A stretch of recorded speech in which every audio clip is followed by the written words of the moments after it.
ఇబ్బంది అవుతుంది. బట్ ఆడ ప్రాబ్లం ఏంటంటే ఇక నేనే సొంతంగా కొనుక్కొని ఎన్నో పెట్టుకోవాల్సిన పరిస్థితి ఏర్పడుతుంది.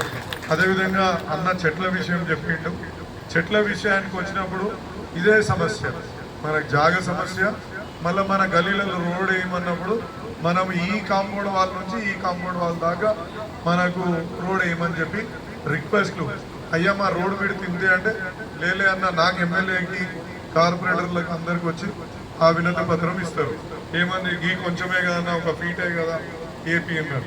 నీళ్ళు ఇంకే పరిస్థితి లేదు, చెట్లు పెట్టే పరిస్థితి మనకు అంతకన్నా లేకుండా పోతుంది. కొంచెం మనం అందరం ఆలోచించాలి ఇట్లాంటి విషయాల మీద. మనకు ఏమవుతుందంటే రేపు నీళ్లు ఇంకే పరిస్థితి ఉండవు. ఇవన్నీ నీళ్లు మనకు రోడ్డు మీద నుంచి ఎక్కడికో వెళ్ళిపోయి మన భూగర్భ జలాలు కూడా ఉండకుండా పరిస్థితి ఉంది. చెట్లు పెరిగే అవకాశం కూడా లేకుండా పోతుంది. సరే, మనం ఇవాళ ప్రైమరీగా మనం ఒక మీటింగ్ పెట్టుకున్నాం. ఎస్ఐఆర్ గురించి, మెంబర్షిప్ డ్రైవ్ గురించి మనం పెట్టుకున్నాం. ఇంతకు ముందు కూడా మనకు కొందరు పెద్దలు చెప్పిండ్రు, గోపాల్ అన్న, కృష్ణ అన్న వాళ్ళు చెప్పిండ్రు. కొందరినే పిలిచిండ్రు, అందరిని ఎందుకు పిలుచుకోలేదంటే మనం 16 డివిజన్లలో వెళ్ళి ప్రతి ఒక్కరికి చెప్పి ప్రతి ఒక్కరు రావాలి అక్కడికి అని చెప్పి ప్రతి డివిజన్లో అందరితోటి మీటింగ్ పెట్టుకోవడం జరిగింది.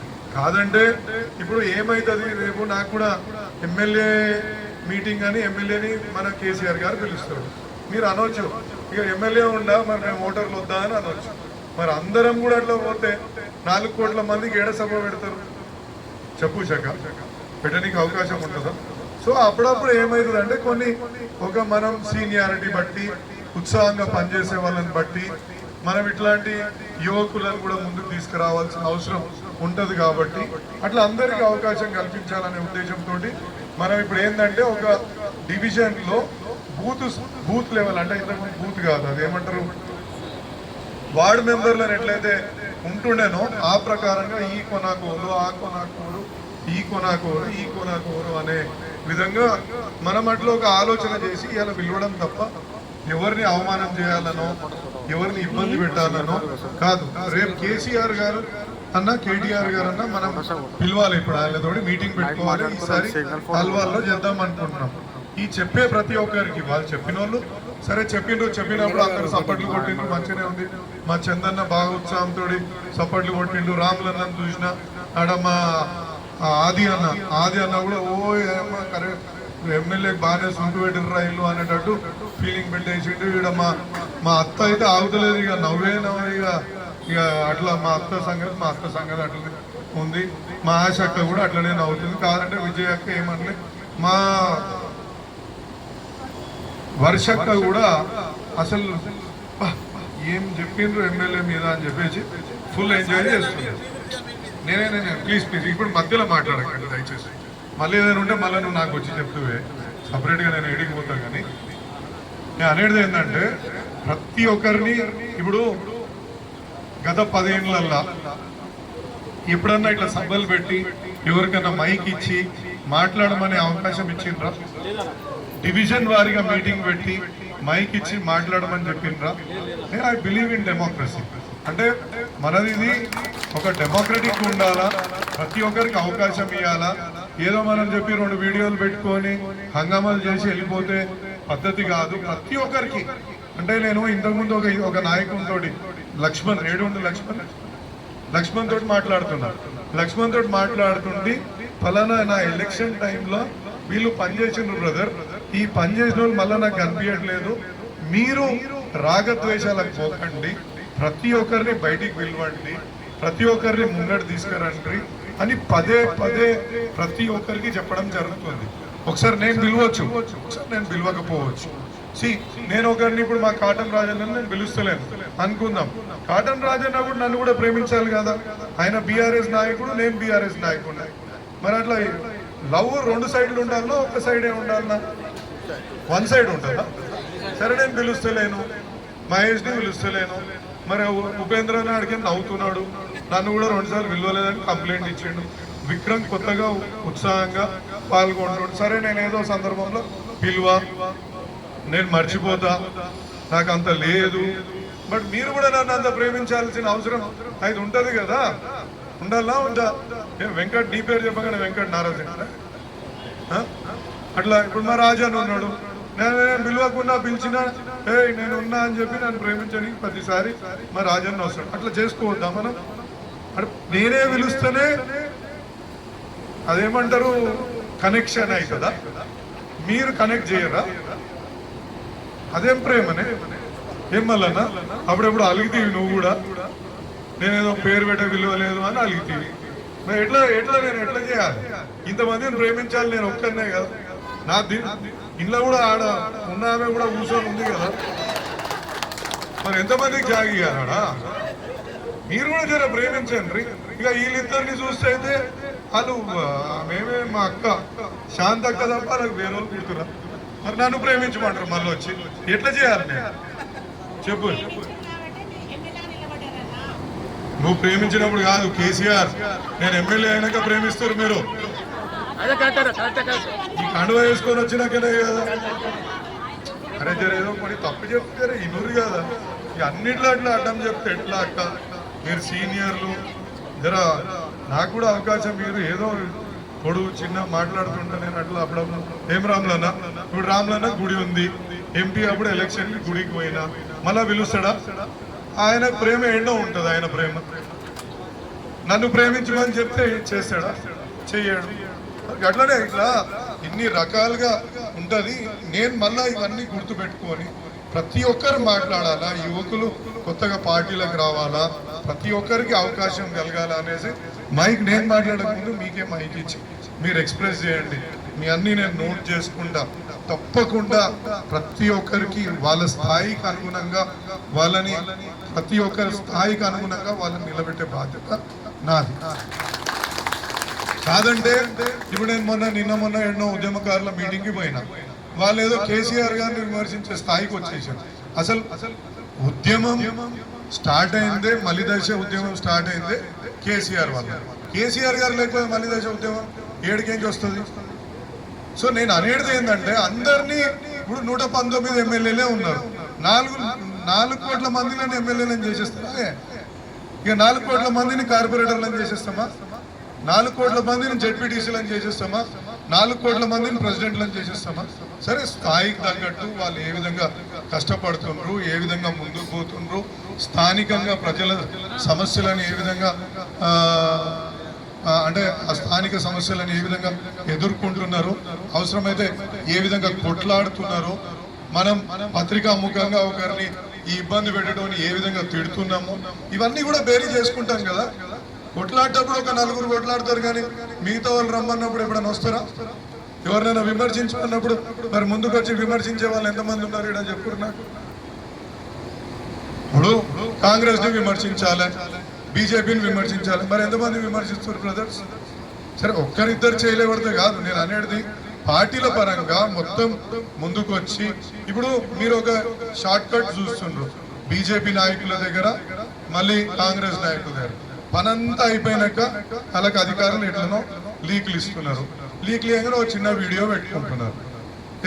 ఆ పని చేసే బ్రదర్ జర ఇది హెల్ప్ చేయాలి, దానికి తోక తెలియదు, మూతి తెలియదు, దాన్ని ఆ పనిది ఏందో. అట్లా నాయకత్వాలు. ఇప్పుడు నేను ఎవరినన్నా అడిగిన అనుకో, అన్న పబ్లిక్ ని తీసుకురంటే మనకి ఇట్లాంటి సమస్య ఉంటే మల్లన్న అంటాడు, నేను చెప్తే వినవా, ఇక నువ్వు మందిని తొలకొస్తేనే పని చేస్తావా అని మా మల్లన్న అంటాడు.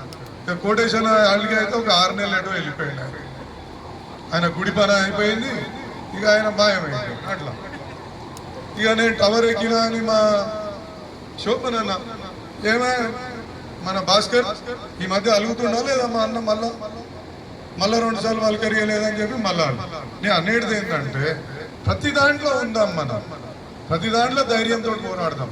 ఇప్పుడు నేను కూడా చెప్తున్నా, ఈ ఎలక్షన్లు మనకు ఛాలెంజ్, అంత ఈజీగా ఉండదు. మనం ఆపోజిషన్ లో ఉన్నాము, పోలీసు వాళ్ళ ఇబ్బందులు వస్తాయి. ఇప్పుడు నిన్న మేము ఒక సభకు పోతే, ఇప్పుడు గణేష్ అని ఉన్నాడు ఈడ, గణేష్ వాళ్ళ నాయన పాపం అదేంది కళ్ళు గీత గీసే ఆ డ్రెస్ లో ఆయన వచ్చిండ ఆ వస్త్రధారణతో, నీ కళ్ళు దుకాణం బంద్ చేసుకోకపోరా అని చెప్పి నిలబడుతుండ ఆయన. అంటే ఇట్లాంటి అన్ని కూడా జరుగుతాయి కాబట్టి ఇట్లాంటి దానికి కూడా పోరాడగలుగుతూనే మనం రేపు ఎలక్షన్లలో మనం ఇచ్చేసుకోవచ్చు. ఇప్పుడు మీకు కూడా టికెట్ చెప్తున్నా, ప్రతి డివిజన్ నుంచి ఒక నేను 3-4 పేర్లు గ్యారంటీగా పంపిస్తాను. నేను వాళ్ళని ఇంటర్వ్యూ చేస్తా, నేను ఒక కమిటీ పెట్టినా, నేను కూడా ఒక సర్వే చేపిస్తున్నా, కేటీఆర్ గారు కూడా సర్వే చేపిస్తా అన్నారు. మేము అడుగుతాం, ఈ బూత్లు ఏడున్నాయి, ఈ బూత్లో నీకు ఇంపార్టెంట్ మనుషులు ఎవరు, నీ డివిజన్లో ఏ కుల సంఘాలు ఉన్నాయి, ఈ కుల సంఘాలలో ప్రెసిడెంట్ల పేర్లు మీకు తెలుసా, యువకులు ఎంతమంది ఉన్నారు, మైనారిటీ వాళ్ళు ఎంతమంది ఉన్నారు, ఇవన్నీ బేరీ చేసుకొని మీరు రావాలని చెప్పేసి నేను ఎవరైతే నాకు కార్పొరేటర్ కావాలనుకున్న ప్రతి ఒక్కరిని నేను అడుగుతున్నాను. ఎందుకంటే ఏ ఒక్క ఛాన్స్ తీసుకునే అవకాశం మనకు లేదు. అంటే కొంచెం మనం అదమరుస్తే ఓడిపోయే ఛాన్సెసే ఎక్కువ ఉన్నాయి. కాబట్టి మీకు నేను మళ్ళీ చెప్తున్నా, పక్కకున్నోడిని వీడు నాకు పడతలేడు, వీడు నాకు వస్తలేడు, వీడు ఇంటలేడు, మరి వీళ్ళే ఇంపియకపోతే మన ఓన్ కార్యకర్తలనే మనం సంజాయించుకోలేకపోతే, ఇప్పుడు వైశాలక్క ఒక లీడర్కి ఈయనది, మళ్ళీ వైశాలక్కనే సంజాయించుకోకపోతే ఇక నువ్వు ఓటర్లు ఏం సంజాయిస్తావు, ఓటర్లను ఎట్లా సంజాయిస్తావు? నేను నా కుటుంబమే మా బూత్లో కూర్చోవాలంటే, ఇప్పుడు ఈ గల్లీ ఉందన్న, ఈ గల్లీలో నేనున్నా, నా ఇల్లు గీడు ఉంది, నా ఈడ 500 ఓట్లు ఉన్నాయి, అవతల గల్లీలో ఎవరున్నారో కూడా నాకు తెలియదు. ఎట్లా తెలుస్తుంది? మరి నేను అనేది ఏంటంటే, మనం ఎంత విస్తృతంగా మన బలాన్ని పెంచుకోగలిగితే మనం అంత విస్తృతంగా పోతాం, మనం అంత గొప్పగా మన పార్టీ ఉండదు. ఇప్పుడు నా ఇనిషియల్ సర్వే ప్రకారంగా 16కి 16లో మనం ముందుంజులో ఉన్నాం. ఇవ్వాలి బీఆర్ఎస్ అంటే ఒక పబ్లిక్లో నమ్మకం ఏర్పరిచినాం. ఎందుకంటే పనితనంతో ఇలా అపోజిషన్ని మనం తిట్టి వాళ్ళ మీద కేసులు పెట్టి వాళ్ళని జైలుకు పంపించి, లేకపోతే ఇంకో వాళ్ళ మీద పైల్వాన్గిరి చేసి వాళ్ళని ఊకబెట్టినాం. అయ్యాల మనం అరే వాళ్ళు ఏడ కేసులు పెడితే ఆ కేసులు కొట్లాడినాం, ఏడ పని ఉంటే ఆడికి పనికి పోయినాం. ముఖ్యమంత్రి దగ్గరికి నేను ఒక 10 సార్లు పోయినా. వాళ్ళకి అవకాశం దొరికినా నాకు తెలియదు, కానీ మనకు మన అవసరాల నిమిత్తం మనకు ఇవాళ రామకృష్ణాపురం బ్రిడ్జ్ కావాలి అని మన జీకే అన్న చెప్తే, నడువన్న ముఖ్యమంత్రి దగ్గర పోదాం, నడు, నేను నీకు పని చేపిస్తాను. మరి రామ్ యాదవ్ వచ్చి, అన్న నాకు ఆ రిజర్వాయర్ కావాలి. నిన్న లింగారెడ్డి అన్నతో మాట్లాడుతున్నా, లింగారెడ్డి అన్న అంటుండే, తమ్ముడు నువ్వు నిజంగా సూపర్, మా ఏరియా దిక్కు ఇవాళ వాటర్ ప్రెషర్ అనేది వెళ్ళిపోతుంది అనేసి అట్లా ఆ రిజర్వాయర్ని సాధించుకున్నాం. ఇలా కోర్టు పనులు ఆగిపోతే కూడా మనం కోమటిరెడ్డి వెంకటరెడ్డి గారి దగ్గరికి వెళ్ళి రిక్వెస్ట్ చేసినాం, అయ్యా మరి పనులు స్లో అవుతున్నాయి, అలాగో 3 కోట్ల బిల్లు ఇంటరీమ్ బిల్ రావాలంట, మరి దాని గురించి ఏం చేద్దాం. అదేవిధంగా మన ప్రతి పనిని వాజ్పేయి నగర్లో, మన వాజ్పేయి నగర్ నుంచి ఒక 3 నెలలు మళ్ళీ గ్యాప్ ఎందుకు వచ్చిందో ఎవరికని తెలుసా? అది R&B రైల్వేలతోటి లింక్ అయి ఉంటాయి.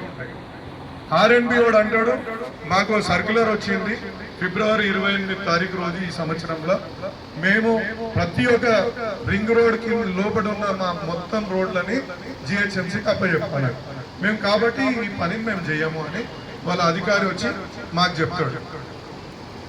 చెప్పంగానే మళ్ళా R&B అధికారి ప్రిన్సిపల్ సెక్రటరీ దగ్గర పోయి, సార్ ఇది 2 ఏళ్ల నుంచి ప్రయత్నం చేస్తున్నాం, ఇప్పుడు మళ్ళా మీరు కొత్తగా ఇంట్లో పుల్ల పెడితే మాకు ఇబ్బంది అవుతుంది, మీరు దయచేసి చేయొద్దు అంటే ఆయన జయేష్ రంజన్ గారి దగ్గర పంపించుకుంటూ, జయేష్ రంజన్ గారిని రిక్వెస్ట్ చేసుకున్నాక మళ్ళా ఈయన వాళ్ళ చీఫ్ ఇంజనీర్ చెప్పి ఈ ఒక్క పనిని మీరు ముందుకు తీసుకెళ్ళండి అని చెప్పి ముందుకు తీసుకుపోతున్నాం.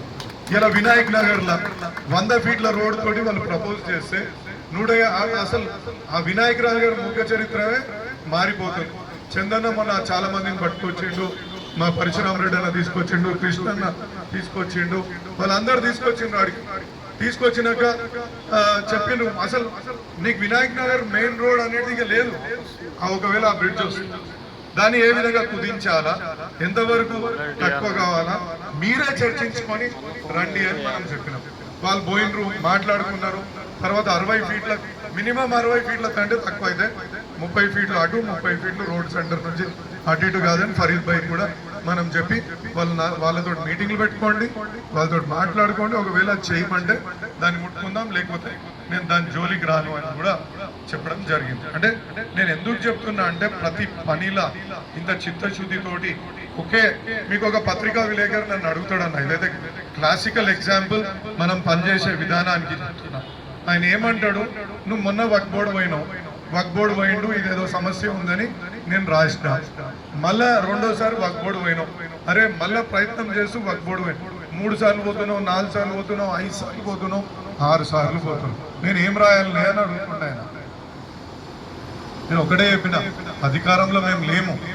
10 సార్లు వాళ్ళ ఎంబడబడి వాళ్ళ అవసరమైతే వాళ్ళకి కొట్లాడైనా ఆ సమస్యకు పరిష్కారం చూపించాలనేది నా ఉద్దేశం అని నేను చెప్తున్నాను. అంటే అంత ప్రయత్నం ప్రతి ఒక్క విషయంలో మనం చేస్తున్నాం. ఇవాళ మన కౌకూర్ దర్గా అంత పెద్ద అది ఆ ఇమారత్, అది ఇవాళ ఆ ఇమారత్ పాడుబడి మొత్తం కూలిపోయే పరిస్థితులలో ఉంది. ఆ దర్గా వాసులకు నేను అందులో ఉన్న వాళ్ళకి చెప్పిన, మీకు ఇబ్బంది చేయను బ్రదర్, మీరు కనీసం ఒక అప్లికేషన్ తీసుకొని రండి, మీ తరఫు నుంచి ఆ దర్గాను రిపేర్ చేయించే బాధ్యతని నేను గవర్నమెంట్కి అభయత్తా, తర్వాత మీరు చేసుకోండి అని. మేము వేరే దేవుని మొత్తం అంటే అల్లా రాముడు అని కాదు, ఇక్కడ పొలిటికల్ దేవుళ్ళని మొత్తం రామని చెప్పిండ్రు. సరే మీ కర్మరా బాబు, ఇక మీ ఇష్టం, మళ్ళీ కూలిపోతే రేపు వచ్చే పైసలు కూడా రావని చెప్తే నా మీద చెడమడని మాట్లాడుతున్నారు.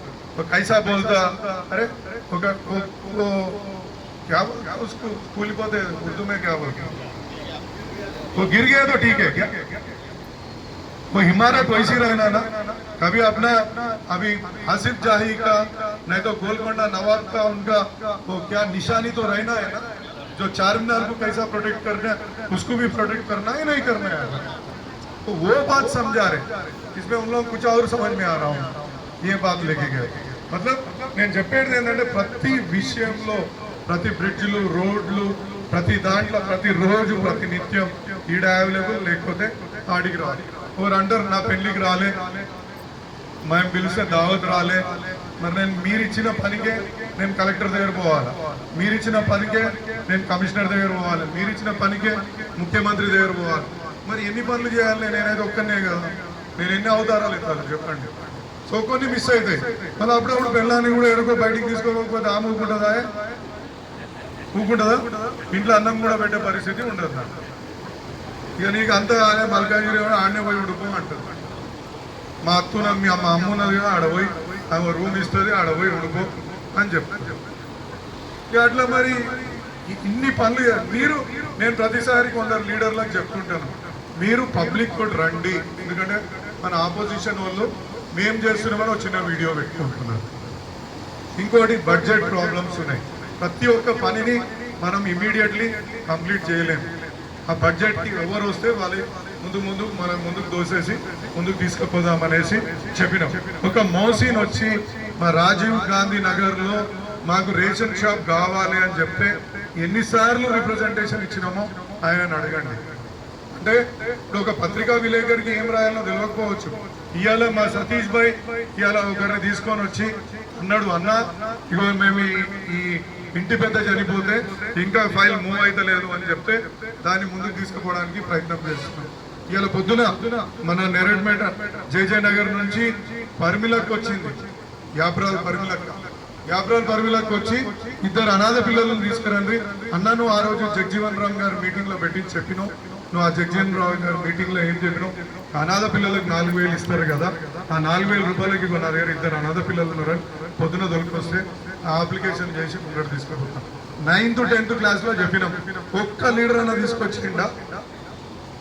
9, 10వ క్లాస్ లో ఎవరన్నా SC ST పిల్లలు స్కూళ్ళల్లో చదువుతున్న పిల్లలకు ఆ లిస్టు తీసుకొని రండి అని మనం చెప్పినాం. తెస్తున్నామా?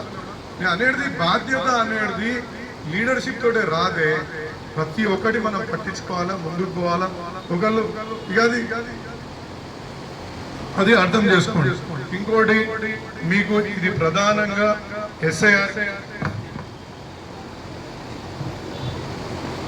SIR కి సంబంధించి ఇంపార్టెంట్ డేట్స్ ఏంటంటే preparation and training already start అయిపోయింది.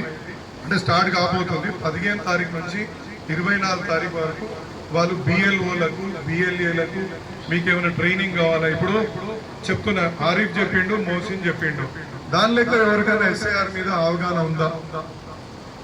అవగాహన లేకుండా మనం భయపడిపోతే మనకు భయం అయితే తప్ప ఇంకేం కాదు.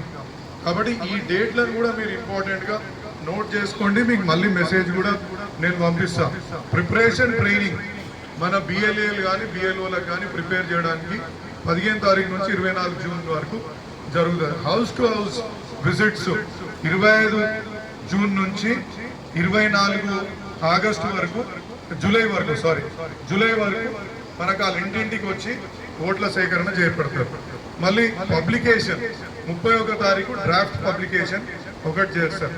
దాని తర్వాత మనకేమైనా అబ్జెక్షన్స్ ఉన్నాయా ఏమున్నాయా అనే దాన్ని 31 తారీఖు నుంచి 30 తారీఖు ఆగస్టు వరకు టైం ఇచ్చింది.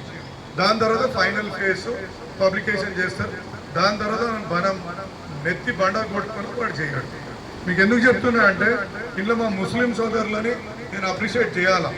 వాళ్ళు ఎందుకు ఈ బీజేపీ ఎస్ఐఆర్ వస్తే బీజేపీ వాళ్ళు మనకు అన్యాయం చేస్తారని మొట్టమొదటిగా ప్రిపేర్ అయిపోయి ఎవరు చెప్పకముందే వాళ్ళు మస్జిద్లలో ఐలాన్ చేయించుకొని వాళ్ళు ముందుకు పోయి వాళ్ళు ఒక అవగాహన పెంచుకుంటారు. కానీ చాలా మంది మనకి ఇక్కడ ఉన్న వాళ్ళు లీడర్లతో సహా ఎవరు కూడా దాని మీద అవగాహన పెంచుకోలేదు.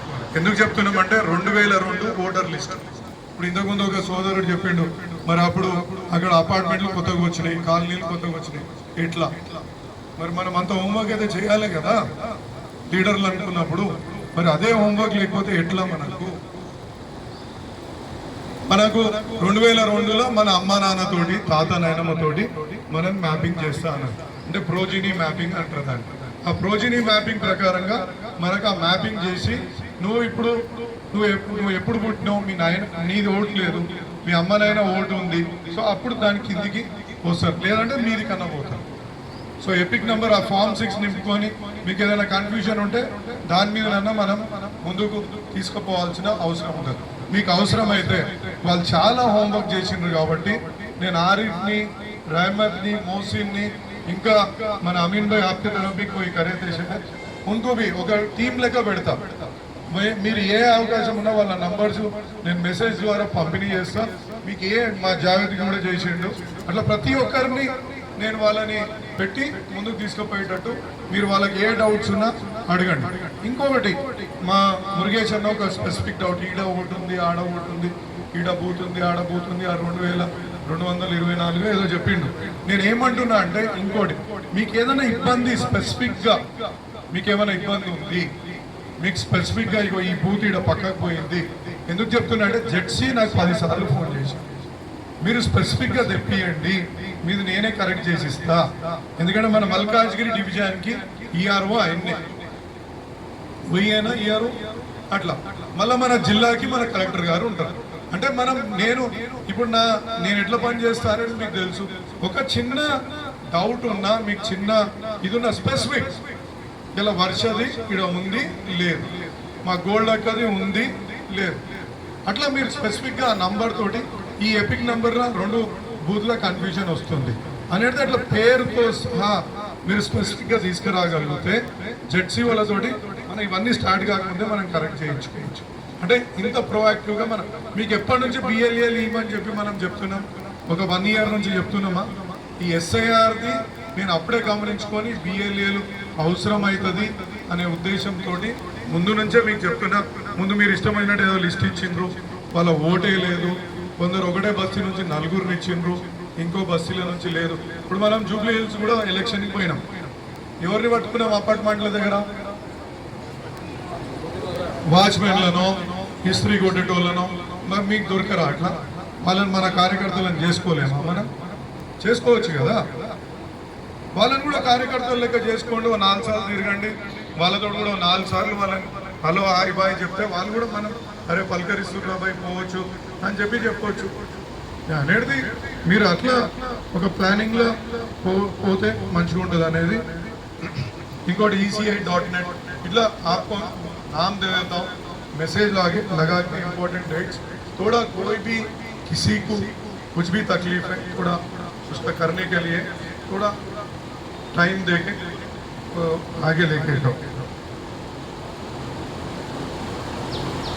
ఇంకా చేస్తుండ్రా లేదా ఒక చిన్న పరీక్ష పెట్టొచ్చా?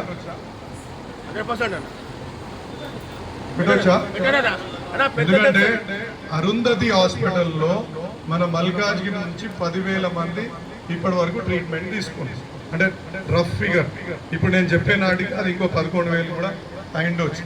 ఈ 11,000ని నా దగ్గర సిస్టమ్స్లలో బూత్లలో కాడికి నేను ఐడెంటిఫై చేసేసాను. అంటే ఈ పలానా బూత్ నేను చోటు నీ బూత్ ఇగో ఈ పలానా బూత్ నువ్వు బిజీ నీ రియల్ ఎస్టేట్ మీద బిజీ ఉండదు తమ్ముడు ఈ బూత్ లో అరుంధతి హాస్పిటల్ వాళ్ళు ఎంతమంది ఉన్నారు అంటే చోటు చెప్పేటట్టు ఉండాలంట బిఎల్ఏ ఇది నేను ప్రాథమికంగా ఇది ఇంకోటి కళ్యాణ లక్ష్మి ఎంతమంది అయితే అప్లికేషన్లు పెట్టుకున్నారో కొందరికి వచ్చినాయి కొందరికి ఇంకా రావాల్సిన అవసరం ఉంది అది కూడా నా ఆఫీస్ నుంచి ప్రాసెస్ అవుతుంది కాబట్టి వాళ్ళని కూడా నేను బూత్ వైజ్ గా నేను ఎస్టాబ్లిష్ చేసి నేను అడుగుతా వర్షక్క మరి ఈ బూత్ నుంచి లక్ష్మణ్ అన్న ఈ బూత్ నువ్వు ఇన్ఛార్జ్ కదా మరి ఏం చేస్తావు శ్రీధర్ నేను ఎటు ఉండాలన్నా ఇటు ఉండాలన్నా ఇటు ఉండాలన్నా ఎంకు ఉండాలన్నా ముంగటు ఉండాలన్నా అనేది వదిలేసి ఆ బూత్ల అరుంధతి హాస్పిటల్ పోయిన వాళ్ళు ఎవరున్నారు కళ్యాణ్ లక్ష్మి వాళ్ళు ఎవరున్నారు సీఎం రిలీఫ్ ఫండ్ తీసుకున్న వాళ్ళు ఎవరున్నారు తిరుపతికి పోయిన వాళ్ళు ఎవరున్నారు ప్రతి ఒక్కటి నేను ఆ బూత్లల్లో పొందుపరిచి పెట్టిన ఇప్పుడు నేను శ్రీధర్ని ఒకటే పిలుస్తాను జడ్సేపు నువ్వు ఎవరికి లీడర్ని నువ్వు ఓటు వేస్తావా జడ్సేపు పక్కకు పెట్టు నాకు ఈ లిస్టులకి ఎంచి వీళ్ళని తీసుకొస్తున్నావా తీసుకొస్తలేవు అంటే అంత హోంవర్క్ చేద్దామా వద్దా ఓపెన్గా చెప్పండి ఏంటంటే ఇదేంటి మరి మేము బీఆర్ఎస్ లో గిట్లున్నామా అంటే ఉండే కానీ గిట్ల పని చేసాడు ఇది మొదటిసారి చెప్తురు మరి గిట్లాంటిది అవసరమా అనేది చాలా మంది నాతో అంటుంటారు ఇట్లా కూడా చేస్తారు ఎవడన్నా ఇట్లా చేసి గెలిచినాం ఇప్పుడు ఎట్లా చేయలే మేమైతే అన్నారు కానీ మొట్టమొదటిసారిగా మీరు అంటే ఉద్యమం చేసినప్పుడు వేరే ఉండే సినిమా అధికారంలోకి వచ్చినప్పుడు వేరే ఉండే అధికారం పోయినాక ఫస్ట్ టైం ఇప్పుడు ఒక ఎన్నికలని మన నియోజకవర్గం నుంచి ఫేస్ చేస్తున్నాం కాబట్టి చేయకపోతే మనం ముందుకు పోలేం ఏం సుమన్ అంతేనా ఇట్లా చేద్దామా ఏం బండి అన్న ఏం మల్లన్న నా మీద కోపం ఉన్నా సరే నాకు అభ్యంతరం లేదు మల్లన్న బట్ పార్టీ చాలా మంది నన్ను నచ్చుతారు నచ్చకపోవచ్చు ఇప్పుడు మా మామకు నేను మహేష్ బాబు లెక్క అనిపిస్తుండవచ్చు మా అత్తకు నేనంటే ఇష్టం ఉండవచ్చు వేరే వాళ్ళకి ఇష్టం ఉండకపోవచ్చు తప్పు లేదు సునీతకనే ఇష్టపడుతుండవచ్చు ఇక్కడ కూర్చున్న వాళ్ళంతా నా తప్పు లేదు శాంతకని ఇష్టపడే వాళ్ళు కూడా కొందరు ఉంటారు నో ప్రాబ్లం బట్ మనం అందరం బీఆర్ఎస్ పార్టీయే కదా మనం బీఆర్ఎస్ పార్టీ తరఫున విజయ్ అనిల్ అన్న నువ్వు ఎట్లా ఇష్టపడతావో నాకు తెలిసే నీ పేరు చెప్పాలని నేను బాధపడదు అట్లా బట్ నేను అనేది ఏంటంటే ప్రతి ఒక్కరం నేను చెప్పేది మనం జరసేపు ఈ వ్యక్తి మీద ఇష్టమా కాదా పక్కకు పెడతాం కేసీఆర్ మళ్ళా ముఖ్యమంత్రి కావాలన్నా వద్దా అనే అంటే దాన్ని ఏమంటారు దాన్ని ఆ యొక్క సంకల్పం తీసుకొని ఆ యొక్క సంకల్పం తీసుకొని మనం ముందుకెళ్తేనే ఏమో మాపదన్నా కరెక్టేనా చెప్పేది అట్లా మనం కృపాకన్నా కోపంగా చూడకే అట్లా ఆ యొక్క సంకల్పం తీసుకొని మనం ముందుకు పోదాం ఓకేనా రోలెక్స్ అన్న అట్లా నేను లేకపోతే ఈ ప్రకారంగా మనం పనిచేయకపోతే నాకు సునీతక్కనే ఇష్టం రాజన్న అంటే ఓ సెకండ్ మాకు శాంతక్కనే అంటే ఇష్టం లేకపోతే నందికంఠాన్ని ఇష్టం లేకపోతే మురుగేష్ అన్న ఇష్టం లేకపోతే ఇంకో అన్న ఇష్టం ఇట్లా అనుకుంటా కూర్చుంటే పార్టీ ఇంకా ముందు అవుతుంది నేను అన్నా మీరు ఎవ్వరు కార్పొరేటర్గా నిలబడతా అన్నా ప్రెసిడెంట్గా నిలబడతా అన్నా ఒక్కటైతే క్లారిటీగా చేస్తాను మీ యొక్క అభ్యర్థిత్వాన్ని పెద్ద మనిషి దగ్గర తీసుకుపోయి పెడతాం ఆయన ఇస్తాడా ఆయన ఇయ్యడా ఇక అది తర్వాత చూసాం నేను ట్రాన్స్పరెంట్గా ఉంటా ముఖాలు చూసి బొట్టు పెట్టే రకం అయితే నేను కాదు మీరు ఎప్పుడైనా ఇప్పుడు ఉదాహరణకు ఇంతకుముందు ఒకరిద్దరు మాట్లాడు ఇక్కడ కార్పొరేటర్ నిలబడాలని ఎంతమందికి ఉంది చేయలేవడ్డాను అంతేనా ఏమో గిరాకీ లేదా మనకు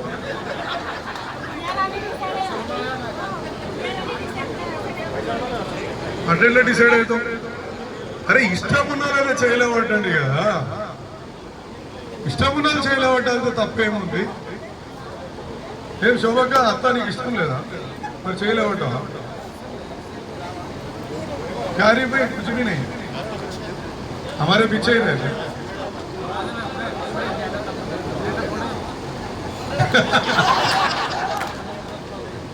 సో నేను అనేది ఏంటంటే అందరు కూడా చాలా మందికి ఆ ఇంట్రెస్ట్ ఉంటుంది ఉడుశాక అంటది మీరు ఇయర్ కాబట్టి నేను చేయలేవట్లేదు అట్లెందుకు ఉంటుంది నేను నిజంగా చెప్తున్నా రాజకీయంలో చాలా తక్కువ పోటీ ఉంటుంది బ్రదర్ మీరు ఎవ్వరు దాన్ని గమనిస్తలేరు.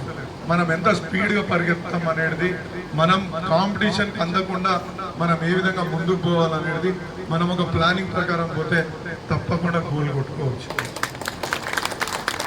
ఇది ఉద్యమం టైంలో కేసీఆర్ గారు ఇదే మాట ప్రతి ఒక్కరికి, అంటే ఇక్కడ సీనియర్ ఉద్యమకారులు ఉంటే పరశురామన్న కానీ కృష్ణన్న కానీ వాళ్ళకి తెలుసు. కేసీఆర్ తోటి మీటింగ్ పెట్టుకున్నప్పుడు మీరు ఒక రోజు ఎర్రపుగ్గ కార్లలో తిరుగుతుంటే అని ఆయన చెప్పుకుంటేనా చెప్పకపోతుండేనా? చెప్పిండా లేదా? అట్లా నేను కూడా మీకు చెప్తాను, ప్రతి ఒక్కరికి నేను అవకాశం కల్పించాను. నేను ఒక్కటే చెప్తాను, పబ్లిక్ కోసం మనం ఏం చేస్తాం, మనం ఎంత పరిగెత్తాం. ఇప్పుడు ఈ అక్క కంటే ఈ అక్క ఎట్లా ముందుకు పోతుంది అంటే, ఇప్పుడు నేను అరుణ్కి ఇస్తా అంట ఫర్ ఎగ్జాంపుల్. అరుణ్కి ఎట్లా పోయి నేను కూడా దాంట్లో పోటీదారునే కదా అని ఇంకో 10 మంది వచ్చిర్రు అనుకో, లాభం ఏం లేవుతారా? అంతేనా?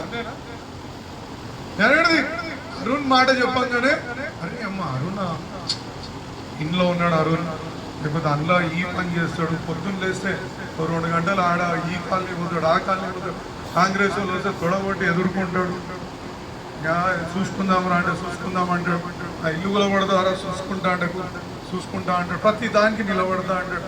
మరి అట్లా బెంచ్ మార్క్ చేసుకుంటూ పోవాలి కదా. ఇప్పుడు ఒక ₹1,00,000 ప్లాట్ ఉందనుకో, ఎంతమంది పోటీదారులు ఉంటారు? మొత్తం అందరం పోటీ పడతాం. మంచి నార్త్ ఈస్ట్ ప్లాటు, మంచి అన్ని స్కూళ్ళు పక్కకే ఉంటే అదే 10 లక్షలు అయిందనుకో, ఒక 100 మందికి వస్తుంది. ₹1,00,000 అయిందనుకో 10 మందికి వస్తుంది. 10 కోట్లు అయిందనుకో ఒకరో ఇద్దరో వస్తారు. నేను అనేది అట్లా స్టాండర్డ్ మనం పెంచుకుంటూ పోదాం. మన స్టాండర్డ్ని మనం పెంచుకుంటే పోటీ ఏముందన్నా ఎవరెవరికి బొట్టు పెట్టాలి, ఇలా కేసీఆర్కి ఈయనకి ఇవ్వాలా ఈయనకి ఇవ్వద్దు అని ఏమైనా ఉంటుందా? అరే ఈయనకి ఇస్తే గెలుస్తాడు అట్టుకున్నాడు రా భయ్ అని చూసి తీస్తాడు అంతే. ఆ రోజు అన్ని ఇప్పుడు మనం పండుగ వస్తుంది, పండుగ చేయాలి, ఎలక్షన్ పండుగ వచ్చినప్పుడు ఎలక్షన్ పండుగ చేయాలి. ఇప్పుడు నేను పైసల గురించి మాట్లాడినా అంటే పైసలు ఉన్న వాళ్ళకి ఇస్తారా అన్నాను, మళ్ళీ నన్నే సమానం చెప్తారు. మరి ఎలక్షన్ వచ్చినప్పుడు ఒక అదేమంటారు దాన్ని సీసీ కెమెరాలు పెట్టి ఇవ్వమంటారు. మరి ఏం చెప్పాలి అప్పుడు? ఒకరు గుడి కట్టిమని చెప్పి ఒకరు అంటారు, ఒకరు కమ్యూనిటీ హాల్కి పైసలు ఇవ్వని ఇంకోళ్ళు అంటారు, మరి బూత్లకు పైసలు ఇవ్వమని ఇంకోళ్ళు అంటారు. మరి ఏం చెప్పాలి నేను? మరి దానికి ఎలా ఒక వ్యవస్థని ఆ వ్యవస్థ ప్రకారంగా గౌరవించి మీకేం కావాలో మీరు చెప్తే తప్పకుండా నేను ఆదరించడానికి నేను సిద్ధంగా ఉన్నాను. అంటే ప్రతి దాంట్లో ఉండాలి. ఇప్పుడు ఒక 5 పాయింట్లు మనం తీసుకుంటే సీనియారిటీ ఒకటి, పండుగ చేస్తాం ఇంకోటి, పబ్లిక్ దగ్గర పోయి పని చేస్తాం ఇంకోటి అనేది, ఇవన్నీ ఉంటేనే కదా మనం ముందుకు వచ్చేది. నీకు ఇస్తా అంటే ఇంకో 10 మంది వచ్చి నీతో పోటీ పడుతుంటే ఇక నువ్వేం ఎదిగినట్టాడ ఆ ఏరియాలో. ఏం ప్రెసిడెంట్ సార్ అంతేనా? కిట్టానా చెప్తుంటాడు, మరి నాకు ఇవ్వకపోతే ఈసారి నేను చూసుకుంటా, ఎమ్మెల్యేని చూసుకుంటా అని చెప్పి చెప్తుంటాడు. సో ఇంకా ఏమన్నా నేను ఆ టెస్టులు పెట్టుకుంటా. రెండోది ఎవరన్నా కార్పొరేటర్ అడుగుతా అంటే మనం ఏం చేయగలుగుతాం, మిగతా వాళ్ళకంటే నేను ఏడ ముందంజలో ఉన్నా అనేది మనం ఎట్లా చూపించుకోగలుగుతాం. ఆడ కుల సమీకరణలు ఏమున్నాయి, యువకులు ఎంతమంది ఉన్నారు, అసలు మహిళల దగ్గరికి మనం ఏ విధంగా మన అభ్యర్థిత్వాన్ని ముందుకు తీసుకుపోతున్నాం. ఇప్పుడు ఎందుకంటే కొన్ని ఏరియాలలో అసలు మహిళలు కనిపించారు, వాళ్ళ దగ్గర మహిళలను ఎట్లా ప్రాధాన్యత ఇచ్చి వాళ్ళని ముందుకు తీసుకురావాలా. మన ఏరియాలో ఫర్ ఎగ్జాంపుల్ SFL ఎంతమంది ఉన్నారు, లైట్లు పోతే లైట్లు పెట్టేటోళ్ళు అధికారులు ఎంతమంది ఉన్నారు, ఊడ్చేటోళ్ళు ఎంతమంది ఉన్నారు, ఆశా వర్కర్లు ఎంతమంది ఉన్నారు, అంగన్వాడీ ఎంతమంది ఉన్నారు, నల్ల ఇప్పేటోళ్ళు ఎంతమంది ఉన్నారు. అంటే నా గల్లీకి నీళ్ళు ఎక్కువ రావాలంటే నేను ఆయన పటాయిస్తాను, గల్లీకి ఎక్కువ కృష్ణాన్ని ఎప్పుడైనా చేసినాం అట్లా అప్పుడప్పుడు పటాయించి నీరు చూసినా చేసిరా? నీ ఏరియాకి ఇప్పించుకున్నావా? అట్లా వాళ్ళు ఎవరు పని చేస్తుండ్రో మనకు తెలియాల్సిన అవసరం ఉండదు. లైన్ మ్యాన్ కరెంటు పోతుంది, ఎవరికి ఫోన్ చేయాలి? అంటే డివిజన్ మొత్తంలో ఆడుతున్నాక నీ ఇంటి పక్కకు నీకు తెలుస్తుంది, బట్ అవతల గల్లీలో ఇంకో పక్క కాలనీలో ఎవరు చేస్తారు అనేది కూడా మనకు అవగాహన రావాలి. అంటే నాయకత్వం అనేది ఇంత విస్తృతంగా ఉంది. ఇప్పుడు మనం ఇన్ని లెవెల్లా ఇప్పుడు ప్రజలని ఎవరెవరు ప్రభావితం చేస్తారు. ఇప్పుడు ఒక కాలనీ నుంచి ఒక ఉదాహరణ చెప్తా. ఢిల్లీ పర్మిషన్ అంత మంచిగా నేను మాట్లాడలేనేమో, నేను చెప్పేది ఏంటంటే ఇప్పుడు ప్రతి కాలనీ వాళ్ళ కాలనీ నీట్గా లేదంటే ఫస్ట్ ఫోన్ ఎవరికి పోతుంది? శానిటేషన్ వాళ్ళకి పోతుంది కదా. మళ్ళీ ఆ శానిటేషన్ వాళ్ళు నీ యొక్క డివిజన్లో ఎంతమంది ఉన్నారో నీకు తెలుసా? సరే కుక్కల పెడదాం ఉంది, ఎవరికి చేయాలనో మీకు తెలుసా? నీ గల్లీ నేను అడుగుతలే బ్రదర్. ఒక డివిజన్లో ఇప్పుడు నేను నా దగ్గర 4 పేర్లు ఉన్నాయి. నువ్వు నాకు తెలుసు అంటే నీ డివిజన్ మొత్తం పేర్లు చెప్తాను. అప్పుడేదో తెలుసా అని చెప్పు. దోమలు కొట్టేటోళ్ళు ఎంతమంది ఉన్నారో మీకు తెలుసా? ఎంటమాలజీ అక్క. కానీ మీ యొక్క డివిజన్లో ఇప్పుడు సునీత అక్క డివిజన్ 141 డివిజన్ ఉంది. 141 డివిజన్లో దోమలు కొట్టేవాళ్ళు ఎంతమంది ఉన్నారో ఆ దోమల షెడ్యూల్ ఏ కాలనీకి ఏ రోజు పోతారో తెలుసా? సెట్టింగ్ మిషన్లు ఏ రోజు ఏ కాలనీకి వస్తుందో మీకు తెలుసా? నేను అనేది నాయకత్వం ఇన్ని రకాలుగా ఇంత రేంజ్లో ఉంటుంది. ఈ రేంజ్ తెలిసిన వాళ్ళు దయచేసి ముందుకు వస్తే తప్పకుండా మేము ఆదరించాలి. ఎందుకంటే వీళ్ళందరూ ప్రభావితం చేసే వ్యక్తులు. వాళ్ళని మనం ఇండైరెక్ట్ గా రాత్రి కూడా ఫోన్ చేసుకొని అన్న గోల్డ్ అక్క జర చెప్పు. ఇప్పుడు గోల్డ్ అక్క మంచి పెద్ద ఆఫీసర్ అనుకో, అక్క జర చెప్పు అంటే ఆమె చెప్తుంది కదా. కాలనీ వాళ్ళు 4 కాలనీ వాళ్ళు ఫోన్ చేసి చెప్తుంది, అరే పాపం మంచి వాళ్ళు జర సపోర్ట్ చేద్దాం, నేను ఉంటా కదా అని ఇండైరెక్ట్ గా ఆమె చెప్తుంది. అట్లా అంటే ఉదాహరణ చెప్తున్నా, ఒక అధికారి చెప్తున్నా. ఏమో మనకు అంతేనా? ఇప్పుడు మా ఆర్పీలు ఉన్నారు, ఇప్పుడు వాళ్ళు మహిళా మీటింగ్లు పెట్టుకుంటారు, ఆశా వర్కర్లు ఉంటారు. వాళ్ళు ఎవరికి ఏడ జ్వరం వచ్చిందో ఏమైతుందో వాళ్ళందరికీ ఒక రిపోర్ట్ ఉంటుంది. అంగన్వాడీ వాళ్ళు ఉంటారు, వాళ్ళు ప్రతి దగ్గర ఏమేమి చేస్తున్నారు. వీళ్ళందరినీ మరి మచ్చిక చేసుకొని ముందుకు పోవాల్సిన అవసరం ఉంటుందా? మనకు ఉండదా? ఏమాశక్క ఎవరో ఇప్పుడు నేను వినీత్ వచ్చి నన్ను చేయన్నాడు అనుకో, మీ దగ్గర ఆశా వర్కర్ల లిస్ట్ చెప్పరాబయ్యా అన్న అనుకుని ఇట్లా తలకు ఒప్పుకున్నాను. సరే నెక్స్ట్ సీనన్న అడుగుతాడు, సీనన్న అంగన్వాడీ అంటే ఇట్లా అన్నాడు అనుకో. నెక్స్ట్ అంటే నాయకత్వంని మనం ఒక శక్తిగా ఎదగాలంటే మీకు ఒక చిన్న హోంవర్క్ కూడా చెప్తాను. మీరు ఈ లెవెల్గా పోయినారు అనుకో, ఎవరికైనా పోటీ ఇవ్వచ్చు, ఎమ్మెల్యే కూడా పోటీ ఇవ్వచ్చు. ఇప్పుడు నేను శ్రీధర్ అన్న ఎవరైనా కొట్లాడంగా చూసిరా మీరు? ఇప్పుడు శ్రీధర్ అన్న కూడా ఎమ్మెల్యే క్యాండిడేట్ గా రేపు 23 ఎలక్షన్లలో వస్తే నేను వద్దంటున్నానా? నేను ఒక్కటే నమ్మకం, శ్రీధర్ అన్న నువ్వు ఊరుకు, నేను ఉరుకుతా. ఇయ్యాల కొట్లాడుకోవడం ఎందుకే? ఆయన అదే మాట చెప్తాడు, నేను అదే మాట చెప్తాను. ఆ రోజు మనం 2 అయినాయి అనుకో, ఇంకా మళ్ళీ అలా కోపం వస్తూనే ఉంటాడు. అలా చెప్పాలా? పేరు కూడా చెప్తారా? అవసరం లేదు. మేము ఈడ కొట్లాడితే ఏమున్నది, అవతలోనికి అవకాశం దొరుకుతుంది. ఆడ మా ఇద్దరి మధ్యలో పుల్లలు పెట్టి వాడు తమాషా చూస్తాడు, 2గా చీలుతాడు. నేను క్యాంప్ పెడతా, అన్నో క్యాంప్ పెడతాడు. ఇక పంచాయతీలు వాంతోడు కొట్లాడు. అట్లా నేను చెప్పేది అది. నేను అందుగురించే నేను చెప్తే ఏంటంటే మీరు ఆ లెవెల్లో ఎదగండి, డెఫినెట్ గా మనం ముందుకు పోవచ్చు అని నేనే ఒక ఎమ్మెల్యేగా నేనే ఈ విధంగా చెప్తున్నా. అంటే కార్పొరేటర్ లెక్క మీరు కూడా ఎట్లుండాలి. ఇంకోటి నా కేటీఆర్ కి కూడా ఇలా 16 మీ అందరు సీనియర్లకు కూడా విన్నపమన్నా, మాజీ కార్పొరేటర్లకు ఇంకా ప్రతి ఒక్కరికి సీనియర్ లీడర్లకు నా యొక్క విన్నపం. నేను 16 మందికి 32 మందిని కేటీఆర్ గారి దగ్గర తీసుకోకపోతే నాకేమైనా గౌరవం ఇస్తాడా? ఇప్పుడు అల్వాల్ సర్కిల్ ఉంది, శాంతక్క, సబితక్క, బోలారంలో మనకు ఎవరు లేరు. అన్న వీళ్ళిద్దరే ఉన్నారే 6 ఇట్లా మళ్ళీ నువ్వే చెప్పా అని నేను పోయినా అనుకో, నన్ను ఆయన ఏమంటాడు? నన్ను ఒక ఎమ్మెల్యే లెక్కనన్నా చూస్తాడా ఆయన? ఏమన్నా చూస్తాడా? చెప్పరు, మీరే చెప్పరు. ఇప్పుడు 6 ఉన్నాయి, 10 అయినాయి మన మల్కాజ్గిరి దిక్కు. పాత 6 ఎవరైతే నిలబడ్డాడో గదే పైరు తీసుకుపోయి మిగతా 4 లేవన్నా వాళ్ళ భార్య నిలబడుతుందంట, అన్న నిలబడుతుందంట, తమ్ముడు నిలబడుతుందంట, ఎవరికైనా ఇచ్చేద్దామా మరి అని నేను చెప్తాను. నాకేం అభ్యంతరం లేదు, ఎవరిని నిలబడతా అంటే ఆయన ఎవరికైనా ఇచ్చుకొని. కానీ నేను అట్లా చెప్తే నాకు మర్యాద ఉంటుందా? నేను మీ అందరికి కూడా విన్నవించుకుంటున్నా ఏంటంటే, నేను డివిజన్లు అయినప్పుడు నేను కూడా అక్కడ కొత్త నాయకత్వాన్ని ప్రోత్సహించాల్సిన అవసరం ఏర్పడుతుంది. ఆ ప్రోత్సహించి ముందుకు తీసుకుపోవాలి. దాని అర్థం మీరు ఇష్టం లేదని కాదు, అన్న మిమ్మల్ని గుండెల్లో పెట్టుకునే బాధ్యత. ఎందుకంటే ఒక కార్పొరేటర్గా వదిలేసి బీఆర్ఎస్ పార్టీలో అదే విధంగా కంటిన్యూ అయ్యి బీఆర్ఎస్ పార్టీ టికెట్ ఇచ్చిన వాళ్ళకి మీరు మద్దతు తెలిపిన అందుకు మిమ్మల్ని ఎప్పుడు కూడా ఆ ప్రథమ స్థానంలో చూసుకునే బాధ్యత నాది. But at the same time నేనేం చేయాలంటే ప్రతి దగ్గర నేను ఇప్పుడు అనిల్ అన్నదే ఉంది 135 డివిజన్ రెండుగా విడిపోయింది. రెండింటి దగ్గర నేను నలుగురిని అయితే చూపెట్టద్దా ఏం అనిల్ అన్న? జగదీష్ అనేది రెండుగా విడిపోయింది. జగదీష్ అన్న దగ్గర నేను రెండుగా చూపెట్టవద్దా? ఏం జగదీష్ అన్న? నేను అది చెప్తున్నా. నాకు అట్లా అని జగదీష్ అన్న నేను ఏదో పక్కకు పెట్టినా ఇంకోరినో ఎంకరేజ్ చేస్తున్నా. నేను అట్లా ఇది కాదు, అట్లా నమ్మకం మోసం చేసేటోని కాదు, ఇంకొకరిని మాట్లాడేది కాదు, ఇంకా పుల్లలు పెట్టేటోని కాదు. మీరు ఇట్లకే బయటికి వెళ్ళిపోగానే ఇంకా మీ గురించి అసలు నేను మీ గురించి మాట్లాడే పరిస్థితి కూడా నేను తెచ్చుకోను. ఏది ఉన్నా ఫేస్ టు ఫేస్.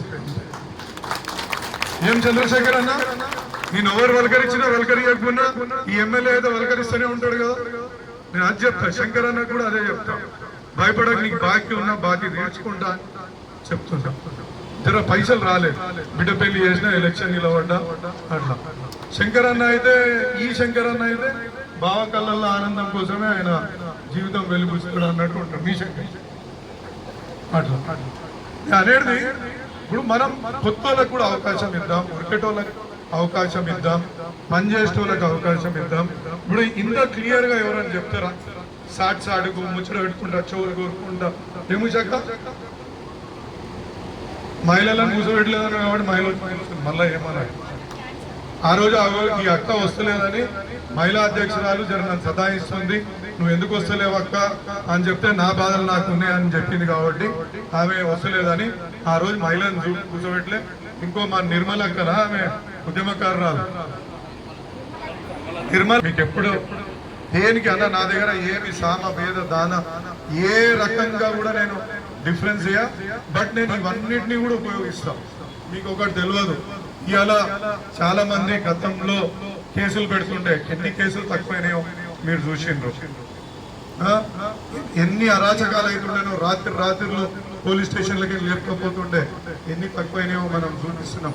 పని ఎట్లా చేయాలనో చూపిస్తున్నాం, ప్రజలకు అందుబాటులో ఎట్లుండాలనో మనం చూపిస్తున్నాం, ప్రజలతో మమేకమై ఎలా తిరగాలనో చూపిస్తున్నాం. ఈయన వస్తేనే నేను ఉంటా అనేది లేకుండా ప్రతి ఒక్క మనిషిని ఆప్యాయంగా ప్రేమతోటి ఏ విధంగా పలకరిస్తున్నామో మీరు అందరు చూస్తూనే ఉన్నారు. ఇందులో డిఫరెన్స్ లేదన్నా. నాకు ఒక రోజు ఏదో నాకు గుర్తు రాకనో ఇంకోటో కొంచెం చిన్న పొరపాట్లు జరుగుతాయి కానీ బట్ డెఫినెట్ గా మిమ్మల్ని ఎవ్వరిని ఇగ్నోర్. ఆ రోజు హరీఫ్ భాయ్ కూడా వచ్చి నాతో ఏదో కొట్లాడ పెట్టుకోండి, సరే నా తమ్ముడే కదా అనుకోని ఊపుకున్నా, నాకేం ప్రాబ్లం లేదు. సరే నా తమ్ముడే కదా, నా మీద ఏదో అనిపోయిండు, బయటికి పోయి మా అరుణ్ తోటి కూడా దేగలేముగా అని చెప్పిండు. సరే మా తమ్ముడే నన్ను చూసుకుంటా అంటే నాకేం పోయేది, నన్నేగా చూస్తాడు ఆయన. ఏం సతీష్ మందిని ఏదో చూడాడు కదా, कुछ भी है मेरे साथ ही लड़ाई है ना, लड़ाई तो मेरे साथ ही है ना, भाई भाइयों के बीच में ही है ना, और क्या होना आपने. నేను అట్లా చూస్తా. నేను ఇక ఆయన ఏదో అన్నాడని చూసుకుందాంరా మనని ఏడా పోలీస్కి ఫోన్ కరో, కేసు లగావు, వాని వీళ్ళు మాట్లాడవద్దు, ఆయన ఇంటి మీద కాకి మన ఇంటి మీద ఆలొద్దు, మనకొద్దు. ఏం నాగేశ్వర నువ్వు అలిగినా సరే మళ్ళీ కూడా చెప్తున్నా. Thank you. జై కేటీఆర్, జై తెలంగాణ.